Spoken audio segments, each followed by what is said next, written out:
ngayon lang ako nakaranas na mayroong inimbita 2 beses, sinabina na ng Senado, tapos ang sagot ay paunlakan ko pero ito ang mga kondisyon ko. May kondisyon. Tapos 17. Sabi ko nga, dinaig pa yung 10 utos ng Diyos. Out of this world kung ilarawan ni Senate Deputy Minority Leader Risa Hontiveros ang kumakalat ngayon sa social media na umano'y 17 kondisyon ni Kingdom of Jesus Christ o KOJC Leader Apollo Quiboloy bago humarap sa Senado. Isa dito ay dapat umanong tanggalin ang takip sa muka ng mga testigong haharap sa pagdinig at isa publiko ang kanilang pagkakakilanlan. Wala rin umanong dapat time limit sa pagtanong ni Quiboloy at pagsagot sa mga tanong. Kabilang pa sa kanya umanong hinihingi ay ang sagutin umano ng opisina ni Senator Hontiveros ang lahat ng gastusin ni Quiboloy sa pagdalo sa investigasyon, gaya ng private jet flight at parking sa NAIA, pagkain na naaayon sa kanyang dietary requirements at accommodation fees sa 5-star hotel. So wow, kukulangin pa talaga yung ipinalimos niya sa mga tao niya para sa jet fuel. Hindi lang 4-star, 3-star, 2-star, 1-star hotel, 5-star hotel. Magastos po ang resource person natin. Wala pa namang official na communication sila tungkol sa mga iyon or ilan or isa sa mga iyon.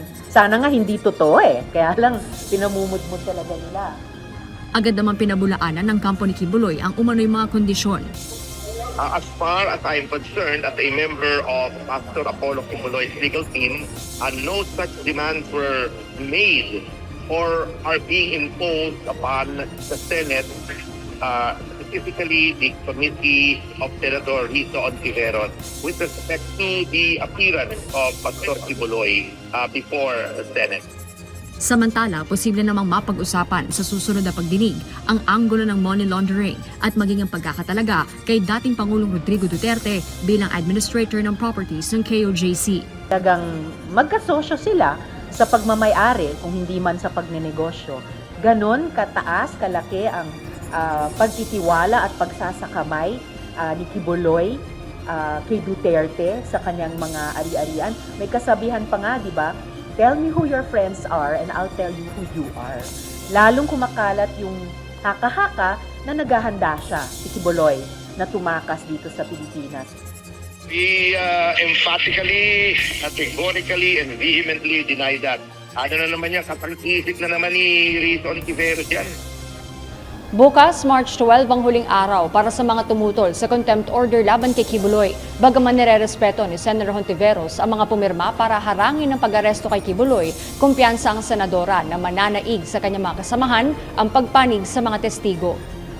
6 days after, 4 pa rin lang sila. So kalahati pa lamang sa kailangang bilang.